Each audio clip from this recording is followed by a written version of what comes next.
This is probably the most anticipated call of Donald Trump's presidency so far. It will be the first time he has spoken to President Putin since the idea of a 30-day ceasefire has come up, and it follows a lot of shuttle diplomacy. Of course, we had the US delegation in Riyadh talking to the Russians. We've had Steve Witkoff, the special envoy of the US in Moscow, Kiev as well. We've had the Ukrainian sitting at the table also in Saudi Arabia. Of course, we've had that explosive meeting between Volodymyr Zelensky, the Ukrainian president, Donald Trump and J.D. Vance in the Oval Office as well. And since then, essentially, we know the bare bones of what is being proposed: a 30-day ceasefire, some sort of discussion about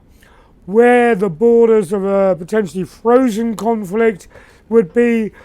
Kiev is not in a place to recognize Russian control of the areas that it has claimed are part of Russia, let alone Crimea, of course, which was reabsorbed into Russia at an earlier date back in 2014. For the Russians, they're making advances on the battlefield, reclaiming that Kursk region. You have to ask the question whether either side would like a ceasefire right now. Obviously, now that Ukraine has US military aid back, intelligence sharing, and a seeming step up from the Europeans, it feels slightly more confident.